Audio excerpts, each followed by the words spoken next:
Hi friends, இன்றைக்கி என்ன விலாக்னு வந்து பார்க்கலாங்களா? இது ஒரு ஆஃப்டர்நூன் ரொட்டீன் தான் நான் ஷேர் பண்ணியிருக்கிறேன். அன்றைக்கி காலையில் ஒரு 11 மணி போல் வந்து மிஷினுக்கு போயிருந்தேன், கோதுமை மாவு அரைச்சிட்டு வரலான்ட்டு. காலையில் ஒரு 10:30 இல்லை 11 மணி போல் தான் வந்து கடை திறப்பாங்க.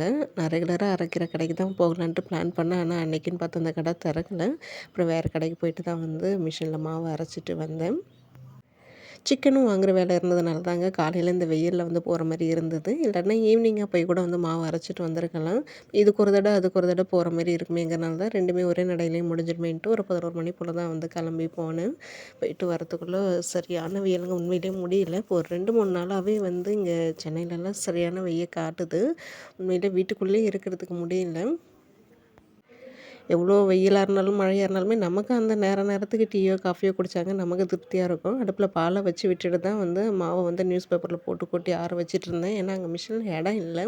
வந்த உடனே அந்த வேலையை தான் வந்து பண்ணேன். வரும்போதே அந்த சம்பளத்தை மூடாமலே தான் எடுத்துகிட்டு வந்தேன். ஏன்னா சரியான சூடு வேறு. வீட்டுக்கு வந்ததுமே முதல் வேலையாக அது நியூஸ் பேப்பரில் கொட்டி ஆற வச்சுட்டு தான் அடுத்த வேலையை ஸ்டார்ட் பண்ணேன்.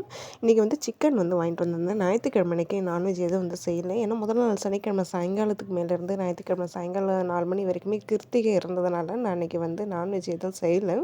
பசங்களும் வந்து பார்த்திங்கன்னா எதாவது செஞ்சு கொடுங்கன்னு கேட்டுகிட்டு இருந்ததுங்க. அதனால தான் சிக்கன் வாங்கிட்டு வந்திருந்தேன். இன்றைக்கி வந்து சிக்கன் கிரேவி ரெசிபி வந்து நான் ஷேர் பண்ணியிருக்கிறேன்.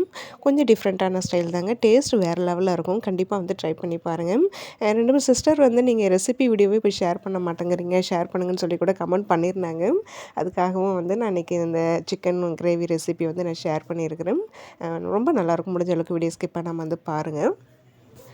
எனக்கு என்னமோ இந்த லீவு ரொம்ப ஃபாஸ்ட்டாக போன மாதிரி தாங்க இருக்குது. இன்னும் ஒரு 10 நாள் பொழுது தான் ஸ்கூல் ரீஓப்பன் ஆக போகுது.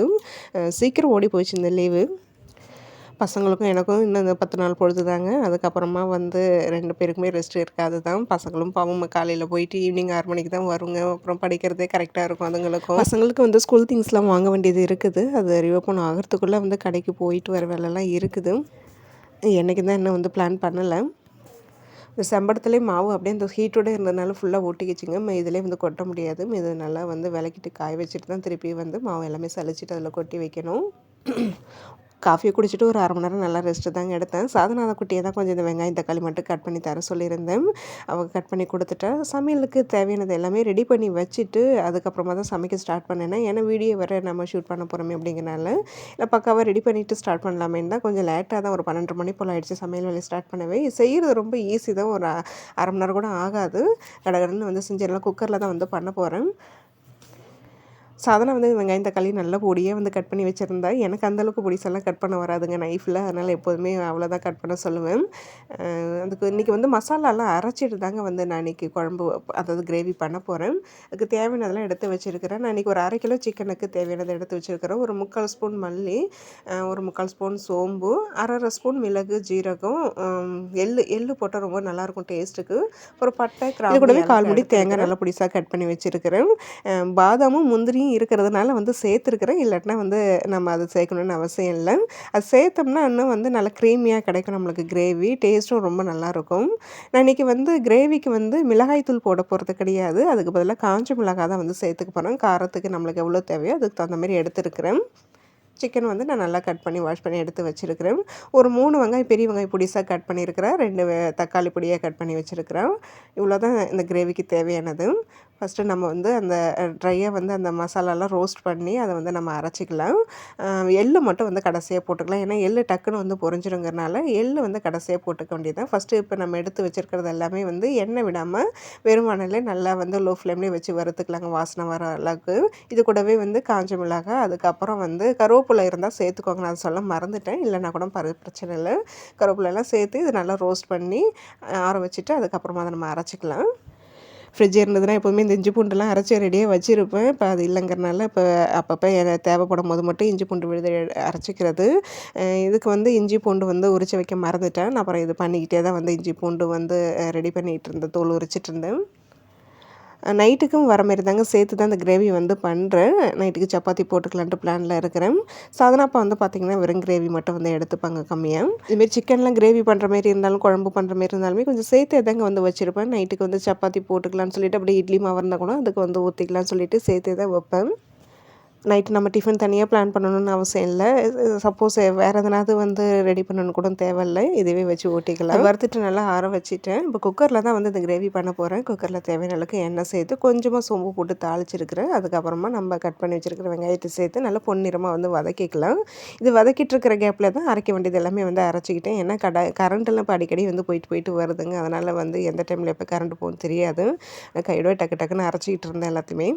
இஞ்சி பூண்டு விழுது தனியாக அரைச்சிக்கலான்னு தான். சரி எதுக்கு அதை வேஸ்ட்டாக தனியாக அரைச்சிக்கிட்டு கம்மியாக தானே வச்சுருக்குறோம் அப்படிங்கிறனால நான் இந்த பேஸ்ட்டு கூடவே வந்து அந்த இஞ்சியும் பூண்டையும் சேர்த்து வந்து அரைச்சி எடுத்துக்கிட்டேன். தண்ணி ஊற்றி நல்லா பேஸ்ட்டு பதத்துக்கு அரைச்சி எடுத்தாச்சுங்க. அந்த கேப்பில் வந்து வெங்காயம் நல்லா வதங்கியிருந்தது. அது கூடவே தக்காளி சேர்த்துருக்குறேன். இது 2 நல்லா சேர்ந்து வதங்கிறதுக்காக உப்பும் சேர்த்து வதக்கியிருக்கிறேன். இது நல்லா வந்து அந்த தொக்கு பதத்துக்கு நல்லா வதங்கி வரணும். இது கூடவே வந்து கொஞ்சமாக மஞ்சள் தூளும் காஷ்மீரி மிளகாய் தூள் வந்து சேர்த்துருக்கிறேன் கலருக்காக. இது ஆப்ஷனல் தான். நீங்கள் வேணும்னா சேர்த்துக்கோங்க, இல்லாட்டினா தேவையில்ல. வெறும் மஞ்சள் தூள் மட்டும் வந்து சேர்த்துட்டு இது நல்லா வந்து கலந்து விட்டுட்டு வாஷ் பண்ணி வச்சுருக்கிற வந்து சிக்கன் இது கூடவே வந்து சேர்த்து நல்லா வதக்கிக்கலாங்க. ஒரு 5 நிமிஷத்துக்கு மீடியம் டு லோ ஃப்ளேம்லேயே வச்சு. அப்போ தான் வந்து அந்த வெங்காயம், தக்காளி சாறு எல்லாமே அந்த சிக்கனில் இறங்கும். டேஸ்ட் இன்னும் ரொம்ப நல்லாயிருக்கும். நானும் ரெசிபிலாம் போட்டு ரொம்ப நாள் ஆன மாரி தான் இருக்குது. அதனால தான் இன்றைக்கி இந்த சிக்கன் கிரேவி செய்கிறது வந்து நான் வீடியோ ஷூட் பண்ணியிருந்தேன். இன்றைக்கி கொஞ்சம் வேறு மெத்தடில் பண்ணதுனால தான் நான் இன்றைக்கி இது வீடியோ எடுத்திருந்தேன்.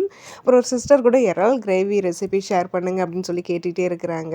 நான் இப்போ இந்த சண்டே அன்றைக்கி அது செஞ்சுருந்தேன். வீடியோ ஷூட் பண்ணியிருக்கிறேன். கண்டிப்பாக நான் அடுத்த விலாகில் வந்து நான் ஷேர் பண்ணுறேன். சிக்கன் வந்து ஒரு 5 நிமிஷம் நல்லா வதங்கினதுக்கு அப்புறமா அது கூடவே நம்ம அரைச்சி வச்சிருக்கிற விழுதையும் சேர்த்து வந்து நல்லா இதையும் வந்து ஒரு மீடியம் டு லோ ஃப்ளேமில் ஒரு 3 நிமிஷம் வந்து நல்லா மூடி வச்சு வதக்கிக்கலாம். அதுக்கப்புறமா நம்ம அரைச்சி வச்சிருக்கிறோம் இல்லைங்களா, தேங்காய், முந்திரி, பாதாம் பேஸ்ட் அதையும் வந்து சேர்த்துட்டு அதையும் வந்து ஒரு 2 நிமிஷத்துக்கு நல்லா வதக்கிட்டு தேவையான அளவுக்கு நம்மளுக்கு கிரேவி திக்காக வேணுமா இல்லை குழம்பு மாரி தண்ணியாக வேணுமாங்கிறத பார்த்து அதுக்கு தகுந்த மாதிரி நீங்கள் வந்து தண்ணி சேர்த்துக்கிட்டு குக்கரை மூடி கரெக்டாக ஒரு 2 விசில் வச்சு இறக்கிட்டாலே போதும். கிரேவி நம்மளுக்கு ரெடி ஆகிடும். நான் வந்து கொஞ்சம் கம்மியாக தான் வந்து தண்ணி சேர்த்துருந்தேன், கொஞ்சம் திக்காக இருக்கட்டுமேன்னு சொல்லிவிட்டு. இது சாதம், சப்பாத்தி, தோசை, இட்லி எல்லாத்துக்குமே ரொம்ப நல்லாயிருக்கும். இது கிட்டத்தட்ட இந்த செட்டிநாடு மெத்தடில் தாங்க இன்றைக்கி வந்து வச்சுருக்கிறேன். ஏன்னா ஒன்று நான் மிளகாய் தூளுக்கு பதிலாக இன்றைக்கி வந்து காஞ்ச மிளகாய் வந்து காரத்துக்கு சேர்த்துருக்கிறேன். இது 2 விசில் வரட்டும். அந்த கேப்பில் சின்ன சின்ன வேலைகள் வந்து முடிக்க வேண்டியது இருந்தது. அதையும் கம்ப்ளீட்டாக முடிச்சுட்டேன். அந்த கோதுமை மாவு வந்து சலிச்சு செம்படத்தில் எடுத்து வச்சுட்டேன். கவுண்டர் டாப்பில் கொஞ்சம் கண்ணாபின்னான்னு இருந்தது. அதெல்லாம் வந்து தொடச்சி விட்டுட்டு வீடு ஒரு வாட்டி வந்து நல்லா பெருக்கி விட்டுட்டேன். இப்போ வந்து சாப்பிட வேண்டியதான். ரொம்ப நாளைக்கு அப்புறம் என்னமோ இந்த மதிய டைமில் வந்து சமைக்கிற மாரி எனக்கு ஃபீல் ஆச்சு. பசங்க ஸ்கூல் டைம்லேயும் சரி, பசங்க ஸ்கூலுக்குலாம் போயிட்டாங்கன்னா காலையிலே லஞ்சு எல்லாம் முடிஞ்சிடும் இல்லைங்களா. மதிய டைமில் எனக்கு ஏதாவது சாப்பிடணும் போல இருக்குது, பிடிச்ச மாதிரி ஏதாவது செய்யணும் போல் இருந்தால் மட்டும் தான் மதிய டைமில் ஏதாவது செய்வேன். அப்படி இல்லைன்னா வந்து சண்டே ஒரு நாள் தான் வந்து மதிய டைமில் லஞ்ச் செய்கிற மாதிரி இருக்கும். இந்த சண்டே நான்வெஜ் எடுக்கலைங்கிறதுனால இன்றைக்கி சிக்கன் வாங்கிட்டு வந்து இப்போ மதியம் வந்து சமைச்சிருக்கிறேன். காலையிலே சாப்பாடு சேர்த்து வடிச்சிட்டு கிரேவி மட்டும் தான் வைக்கிறது. அவங்களுக்கும் ஆஃபீஸ்க்கு லஞ்சு பேக் பண்ணுற வேலை இருக்கிறனால காலையிலே சமையல் வேலையை முடிஞ்சிருங்க. இப்போதைக்கு 2 வேளைக்குமே வந்து சாப்பாடு தான். ஒன்று சாப்பாடு இருக்கும், இல்லாட்டினா வந்து இந்த கூழ், கஞ்சி அதுமாரி வந்து வச்சுக்கிறது. டிஃபன் எதுவும் மேக்ஸிமம் காலையில் செய்கிறது கிடையாது. நைட்டில் மட்டும்தான். இந்த வேலையெல்லாம் முடிக்கிறதுக்குள்ளே சிக்கன் கிரேவி வந்து எப்போயோ ரெடி ஆகிடுச்சிங்க. நான் அந்த வேலை முடிட்டுன்னு தான் கொஞ்சம் நேரம் வெயிட் பண்ணிகிட்டு இருந்தேன். சிக்கன் கிரேவி வந்து இன்றைக்கி சூப்பராக இருந்ததுங்க. டேஸ்ட் வேறு லெவலில் இருந்தது. மல்லித்தழை மட்டும் தான் வந்து இல்லை. அது போட்டு இறக்கணும்னா இன்னும் கொஞ்சம் நல்லா இருந்திருக்கும். ஃபினிஷிங்கும் பார்க்க பக்காவாக இருந்திருக்கும். அதுதான் இல்லை. நல்லா எண்ணெய் பிரிஞ்சு சிக்கன் கிரேவி சூப்பராக வந்திருந்தது. நல்லா சுட சுட வந்து சாப்பிட்டுட்டு அதுக்கப்புறம் நல்லா வந்து தூங்கினாங்க. அவ்வளோதான். இன்றைக்கி பொழுது இப்படி தான் வந்து போச்சு. ஒரு 11 மணிக்கு மேலே மதியம் ஒரு 1 மணி வரைக்கும் இன்றைக்கி என்னுடைய வேலைகள் எல்லாம் இப்படி தான் வந்து போயிட்டுருந்தது. இதை தான் நான் இன்றைக்கி ஷேர் பண்ணியிருக்கிறேன்.